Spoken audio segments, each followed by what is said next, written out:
Your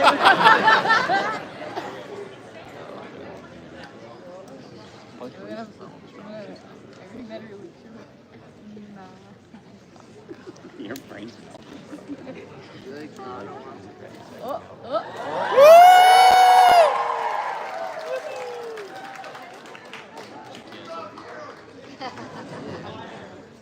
Fanexpo, Canada! Wow! Ladies and gentlemen, are y'all ready? Yes! You make some noise and show all the love to Miss Hailee Steinfeld!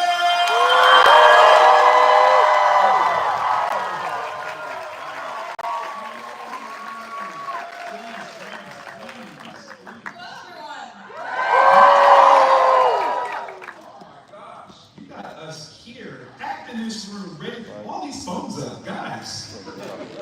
You're not gonna get to watch the panel. Come on. How's today been for you? You were here just for today, and we were really thankful that you did get to join us. How's it been? Oh, it's been amazing. Oh, guys, you're amazing. Thank you. Yes. Let's jump right into this. A couple of questions here for you. And Hawkeye. Bishop is the best. Everybody loves Kate Bishop, right? And I gotta know, like, in reality, we see all the flair, all the magic that you bring to the character. But what was the most challenging part to you to capture who she is, knowing she has a huge fan base, and joining the MCU? Wow. I would say, the biggest challenge. Go ahead, say it. There was no challenge. No. Get it together. No, I was gonna say maybe one of What more? the biggest challenges. Come on. I would say maybe taking everything that people know and love about Kate in the comics and bringing that to life and making sure that she felt as real and layered on screen.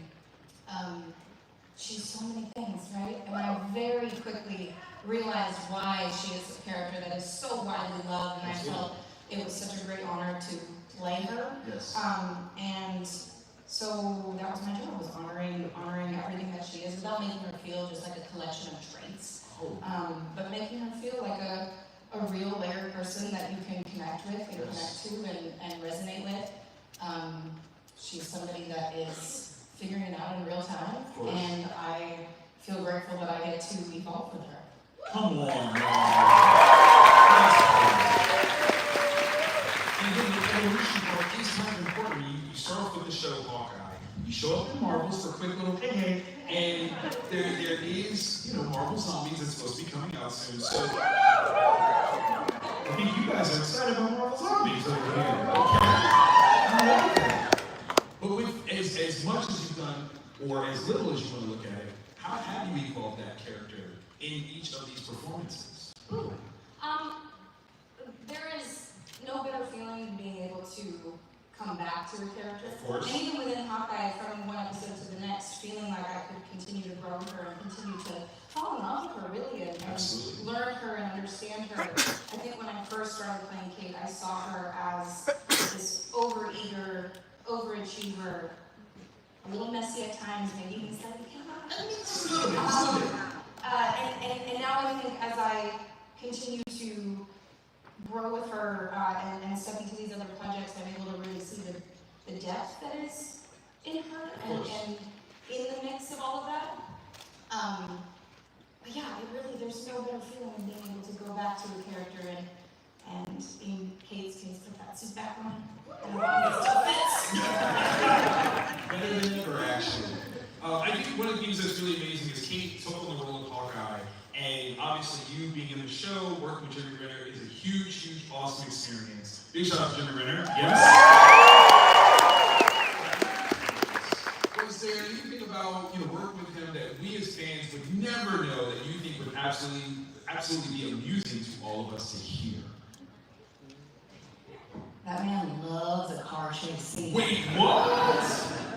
Okay, and I don't know that he would have any problem admitting that, but I was so taken aback by how much fun we had, I should say. Okay. We had the pleasure of filming this wild car chase for even been more than a day. Seriously? But at one point, we were taping our phones to different parts of the car so that we got our own footage of what this looked like. Because it was one of those things where, like, you call your friends at the end of the day, right. I call my parents and try and explain what I did at work that day, and it would just not come across. So the phones taped to the front of the car did the explaining for us. But we Allegedly, Disney, allegedly, Yeah, it didn't actually happen. Right. It would be cool if. Gotcha, I gotcha.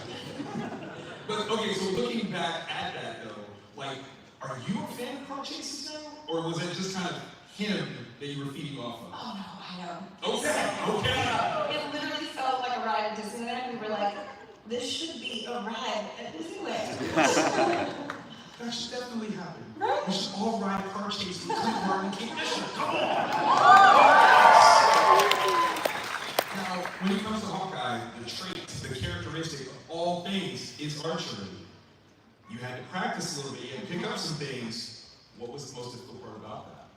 Oh wow, all of it? What? Come on! All of it? You look like an absolute natural. Thank you, that didn't happen. But it did happen. But it didn't happen. Okay. See, I did quite a bit of training before and during filming. I was lucky enough to have expert archers on set that would keep me in perfect form. Of course. Because I don't know, I guess I was maybe surprised at how much it is about form and focus as much as it's about strength. I watched countless hours of archery videos that by the time I got to the range for the first time, I was like, give me that bow and arrow, I'll show you how this works. And I actually remember my first lesson, I never picked up the bow. Wow. It was more of a lecture of a lesson. I learned sort of the mechanics verbally before I even got to doing it physically. But it's an incredible sport. I love the discipline of it. I love how meditative it can be when you find a rhythm. And if there's one thing I can say to anybody who's interested in starting archery lessons, maybe accept the fact in the beginning, this was very hard for me, I didn't want to do this, that it's not necessarily about hitting the target, it's just about being present and being focused and being in the moment, and then of course hit that target. The meditation of archery. I think this is a new space. Now, would you ever compete in a challenge of archery, Olympics, maybe? No? Like, is that Hailee Steinfeld or Kate Bishop singing? Because I think okay. But yeah, no, I mean, You wouldn't do it? no, I would go, I would spectate, Okay, that's I would fair. enjoy it, but I would not do that to myself.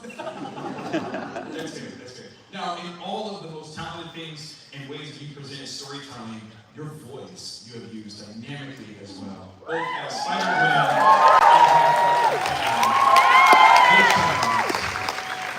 what is it like to get into the voice acting world? Challenging. What? Challenging. Come on! Because I'll tell you, Yes. I may have underestimated just how much, Oh. well, here's what I'll say, something that I continue to find difficult is that, because there's the obvious in live action, you have your body, you have your face, your physicality to help tell the story. With voice acting, all of that disappears and all your emotion has to come through in your voice.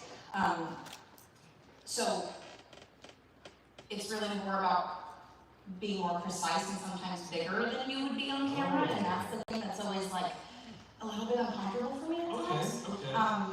I always love a subtle moment on camera, a look that says more than words might.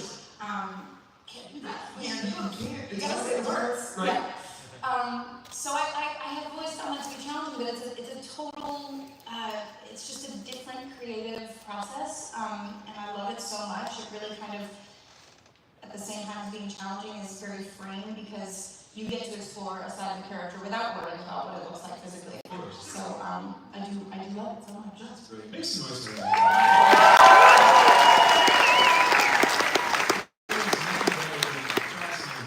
Different ways to challenge themselves. And I think that that's a wonderful sentiment To anyone else that's aspiring to be a creative in this world, that's absolutely amazing. Did you have any familiarity with either characters before you got the role, from Gwen or Vi? You know what? I feel like if I maybe thought I did, I didn't. Okay. Get out into it. That's fair. That's fair. And again, the greatest part about playing both of those roles for so long was going back and learning more and growing and digging deeper into their stories. And they're both Vi and Renner are characters that are written so beautifully and they're so full of depth and weight. And they both have sides to them that are light and quick and witty and alive, and on the other hand, very emotional. And I think I just said this, but they carry a lot of weight and a lot of history, and yeah, it's really fun to play through all that. That's brilliant. But which of the two are you most like in real life? This is kind of super deep right now. Yeah, I mean, I feel like if I said Vi, everyone would be like, are you okay? You're allowed to have those moments. Thank you. Absolutely. Well, I guess it's hard for me to answer because I feel like there are parts of them that are me and will always be, and there are parts of myself that I put into those characters that I just feel so connected to. I think in moments I can feel like both. That's awesome. I love that. Come on. Bringing us to this space, three characters easy between Kate Bishop, Gwen, and Vi. You can see people cosplay as characters that you brought to life. What is that like for you? It is the coolest, most surreal thing, truly. Because you hear about it. You hear about it all the time, and you might see photos and whatnot, but to see it all in person, the amount of dedication and attention to detail and passion that goes behind everything that you do when it comes to cosplaying is so fascinating to me, and it's truly, like, I have these moments, and this is what I love. I've loved every second of today because I've had these moments with some of you that it makes me feel like what I do is so worth it. When a connection is made that is so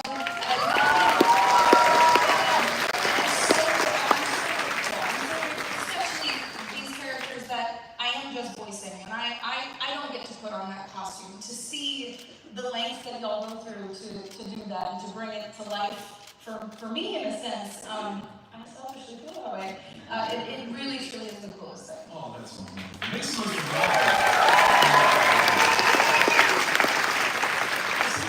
have a little bit of merch that comes along with it, some cool toys, some figures, clothing, things like that. Do you collect any of your characters' merch?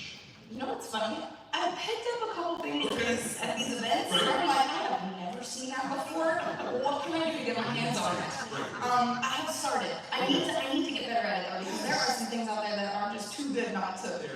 Crazy, absolutely easy. So, have you started with any sort of figures or action figures of yourself yet? I have a Vi. Okay. That's all I got. That's it. Figures though, yeah. I know. God. We gotta change that. I know. Help me. Done. I'll make a phone call and have some stuff in the back. Don't even worry about it. Now, I can't jump beyond this without asking you about Sinners. As you can tell, no one in this room has seen that movie. No one in here saw Sinners. No, your run as Mary. Legend. You brought class, you brought so much attitude and significance to this role. Working with Ryan Coogler, Michael B. Jordan, what was the vibe like on set for y'all to create this story that we all fell in love with? Wow. Thank you. Oh, of course. You know, there's a huge responsibility when a character's journey reflects real people and real pain. My job in that was to honor that fully and to work with Ryan, who is just out of this world. He created a character that in ways that it was so easy to step into that. As hard as it was to read something and be able to see it, feel it, and hear it fully when you're just like in your bedroom reading a script for the first time by yourself is like, it's so rare. And I felt that when I read this, and from that moment to being on set every single day with this incredible cast and crew, the connection all of us had to each other and to our characters was so deep, and we wanted nothing more than to, attempt to set out to do what we've done with the help of everyone that has seen it. And it just was an incredible honor to be a part of that movie, to play the role of Mary, to work with Ryan Coogler and Michael B. Jordan. It's an experience I'll never forget, and one I'll never take for granted. I'm so grateful to be part of that, and it really moved me in so many ways and pushed me in so many ways. And I was so excited and so ready for an experience like that. And I don't even know when I say an experience like that what I mean, because you can't pinpoint one like that. You can't it's one you can only dream of, and even at that, those dreams are they're not incredibly vivid, because you just don't know kind of what it all has in store. But it's one that I was hoping and praying for, and I'm just so grateful. I still have pinch moments when it comes to that. I just can't believe I got to do that. You nailed it. And I think what's amazing is, with all the other roles that you've had that we have absolutely loved you for, in this one it felt like you felt you had arrived.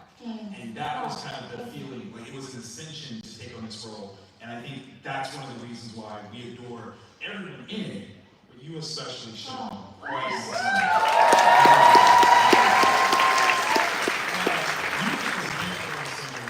Was there a particular music vibe that was set on set for you guys to kind of get into the right mind for playing these characters? Blues. All blues all the time. We're listening to all blues. Gosh. What are your favorites? Bessie Smith became a favorite of mine. Oh, She was really not all I listened to, but that made up the majority of my playlist. Okay. And then anytime Miles Payton would open his mouth, the room would just be still. It would just it felt like everything stopped. And you learned how to play guitar in this movie, which is also how? Like, when I play guitar in a movie like that, I'm also gonna say I literally had no idea what I was doing right before, and just to really impress people. There's no way he didn't know how, but he didn't. wow. He is a phenomenal talent, and anytime that, he brought just, I don't know, something to it that was so special. But yeah, there was a lot of blues being played. That's magic. That's absolute magic. I love it. Oh my gosh. Okay, so we have some fan submitted questions, and I'm going to throw some love out here to James. Hopefully James is in the room. If I read your question, James, and you're here, say yeah. The question is, you've worked with incredible directors and actors. Who has given you the most valuable advice? James, got your questions. James in here? Did James go home? James is not. You're James? No, you're Claim it anyway. Claim it anyway. No, that's you today. You James today. Wow, okay. Well, I could probably think of a million different things that a bunch of people have told me that have stayed with me. There is one that I constantly refer back to from when I made True Grit. Okay. I was 13.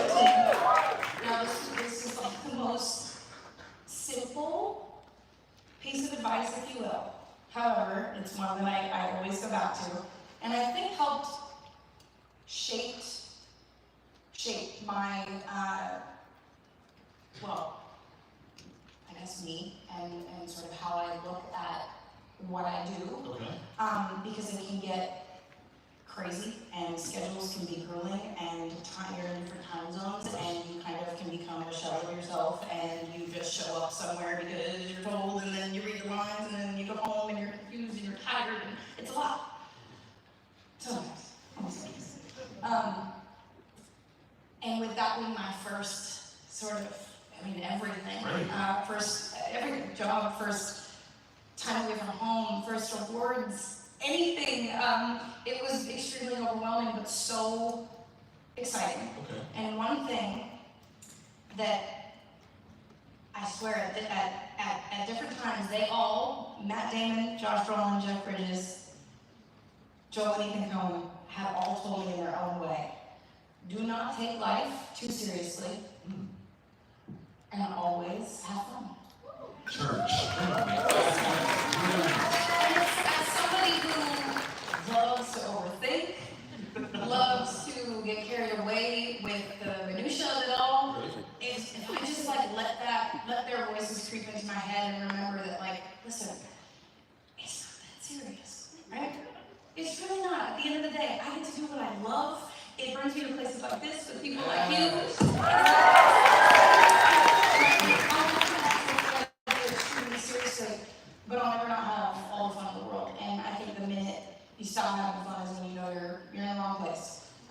So that's something that I love and I live by, and I always remind myself of. Those are marching orders for us. Sophie says, I follow your Rose Society newsletter. What motivated you to create this more direct connection with your fans? Oh, I can talk about this for hours. Let's go. I'm so glad you asked. Okay, so Rose Society came to me when we were on strike. I had recently, or more recently, taken a step back from my music. And I was feeling very isolated, but I felt like I was isolating myself. Oh, wow. And so I was thinking, like, what can I do to connect with people? How can I get that feeling that I get when I put a song out, or when I'm on stage and I'm performing? And there's such a direct connection that came with that I missed so dearly. And then we were on strike, so it felt like, when are we going to work again? What's happening? And I needed some creative fulfillment. And I have always felt like I've gotten that through connection and conversation, and I just was missing that. And social media is amazing, but it's a very hard place that I have found for me personally to connect with people. Yeah.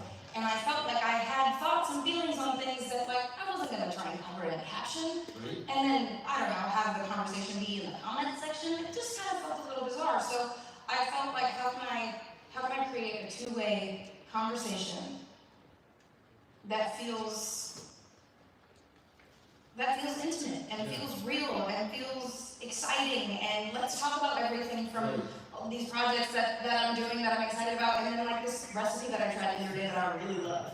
And just let's talk about life. Yes. You know, we're in this together, we're figuring it all out together as we go, and I just wanted something that felt like mine and like ours, and yeah, so I started a newsletter.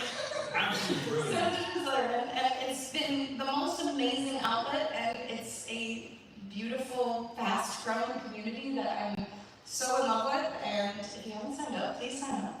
Everybody sign up for the end of this. Yeah, Right come now. on. How many folks can sign up? But yeah, and what I love so much too is like I do get that direct connection. People will respond right back to the email. I read the emails, I see them all. And it's just fun. It's brought me a lot of joy, it's brought me a lot of comfort and inspiration. I love that. Yeah. Thank you. Thank you for sharing that sense of vulnerability and how that can lead to a creative outlet like this, one that is built on authenticity, because again, in that social media space, that's probably one of the hardest things to maintain. Yeah. And I love that that was really kind of your goal and desire. If there is something that we should look forward to in an upcoming issue of your newsletter, what can you tease us? Ooh, there's always There's always something. Always. Okay. All right. This one's from Emma. Emma wants to know, what was your favorite behind-the-scenes moment working with Jeremy Renner on Hawkeye? Woo. I already talked about the car chase. Yes. Definitely a highlight moment. To top. I would say the first time I stepped on set and saw him in wardrobe as Clint, I was like, so Kate right now. This is so cool. And I had like such a crazy pinch me moment of, it felt very like meta because it was like here Kate is like, oh God, it's twins, and here Hailee is like, oh my God, it's Jeremy Renner. It was so surreal, and it was also this moment of like, you know, when you meet on a project, you do everything you can to get the job, and then you're there, and it's happening, and the cameras are 3.5 minutes away from rolling. You're like, this is my life, and this is so crazy, and I'm so lucky, and how is this happening? And it really all hit me for the first time when I saw him in Wow. and that was so awesome. And the funnier part is probably that he was like, but he was so much fun. We had the most fun, and stepping into this world with somebody who's been in it for ever, Of course. to show me the ropes and to lead the way was such a dream, and there really were so many moments throughout each day that were memorable with him. I love it. It is only a matter of time, if it hasn't happened already, that some future stars can have that same reaction to you. You know that, right? Thank you. Serious. This one is personal. Liam is digging on this one. This one's from Liam. Liam wants to know, do you have a preference between music, film, or television projects? Who else is? Liam from Vancouver. Liam better have gone home. You in trouble? Oh, goodness gracious. I don't know that I can choose. That's fair. They all give me something different. I am so lucky that I get to do all of those things. Of course. Hang on. What was the question again? Between music, movies, or TV projects, which do you prefer?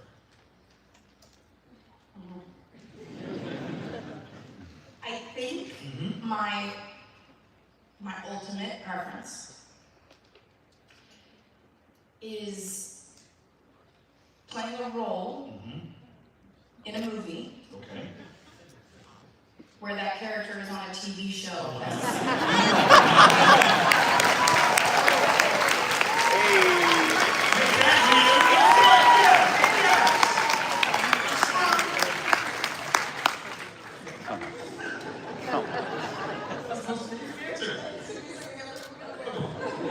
This last one is from Noah. Noah's from Philly.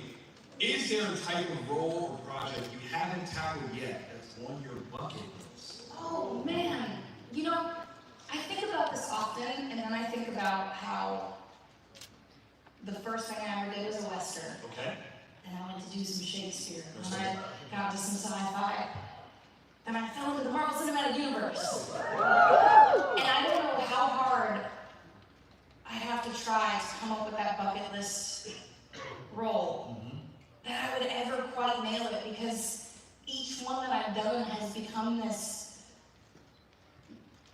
it's become a bucket list role that like, I maybe like haven't even put down because I didn't think it was possible. Wow. I mean, I'm also one of those people too that like will see a movie and be like, oh, I have to do something like that. I love that. But I don't know. I feel so lucky to have been able to do everything I've done. I feel like each thing has held such a key to whatever the next thing is. I love more than anything too that with what I do, I am able to grow so much in a way that continues to sort of almost maybe even prepare me without knowing for the next thing. I think about with Sinners, like, again, that was a dream. That whole thing was a dream. I would not have been ready for anything like that at any sooner point in my life or career. Right. So God only knows what comes next, and I am so excited to find out. Make some noise for that.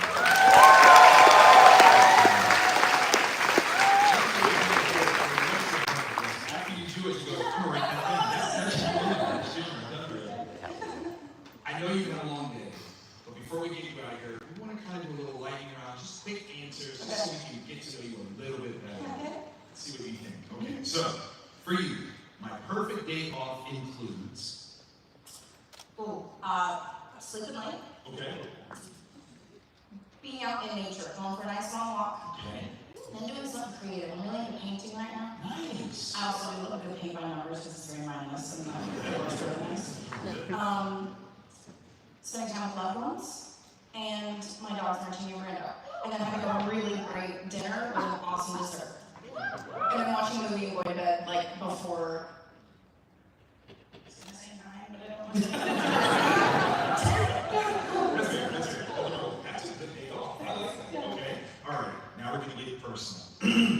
My go-to karaoke is.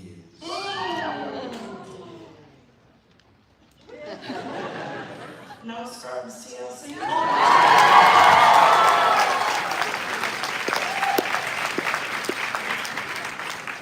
Barbs. Okay. I like that. The last thing I Googled was.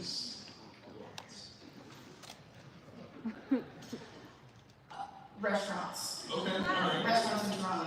To see what That's fair. I was so afraid you were about to say the lyrics to No Scrubs.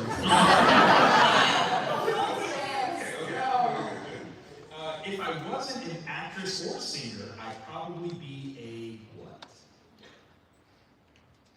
Very sad person. Those are all of them. Absolutely. The character I played that's most like me is. Oh my god. Wow. Oh my god, I know this is supposed to be quick. This is so hard. I know, I'm sorry. Wow.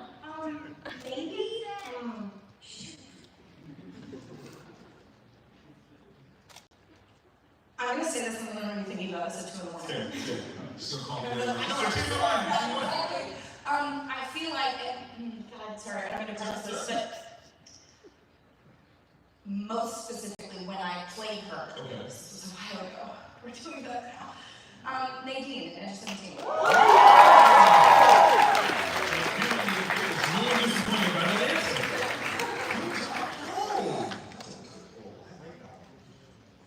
Okay, I'm sorry again.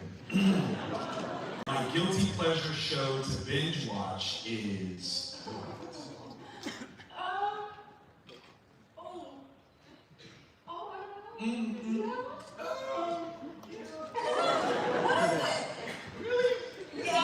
Wrestling.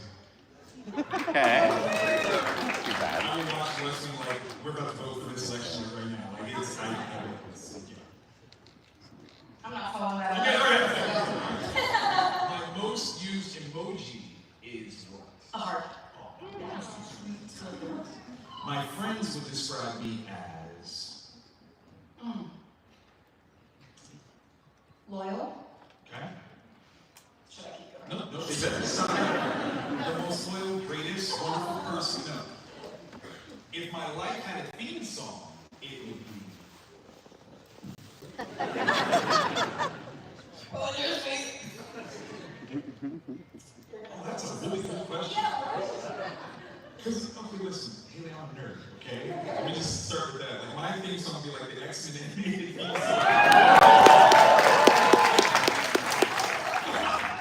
We'll share. I got you. Okay, if I could eat only one food for the rest of my life, it would be what? What? Wow! Let's in the corner right now. Inappropriate. I mean, I understand. You're supposed to say that out loud. Inside thoughts. I heard something else, but I'm not gonna ask what this time. Yeah.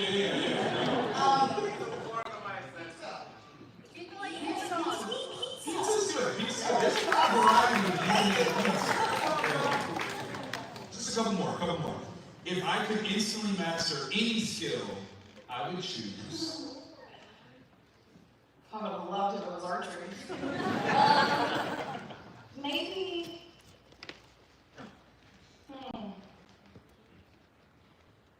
Alright, don't run with this.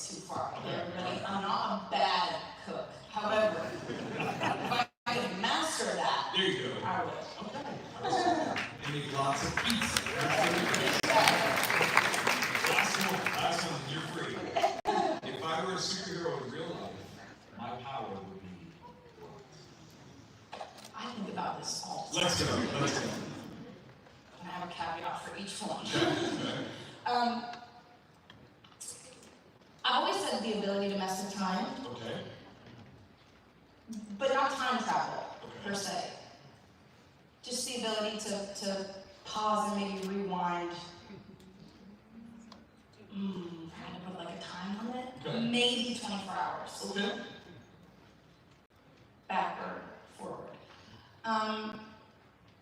But then like mind reading seems really great. Okay. But I might be too much of a thinker to Yeah, I was gonna say that might. That might not be great. Invisibility, fly on the wall. Okay. There is that. I like that. There's that. That's a big one. That's a big one. It's a lot of responsibility. Yeah, it's a lot of responsibility. Do you have it? It does say if you were a superhero, I have to be honest, mine would be teleportation, but I'm absolutely right.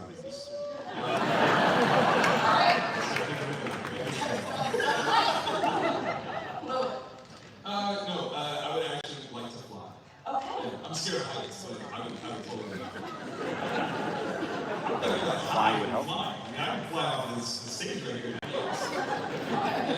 And just keep traveling. That was easy. That's all. Fair enough. I like that. Thank you. Fanexpo Canada, join me one more time in celebrating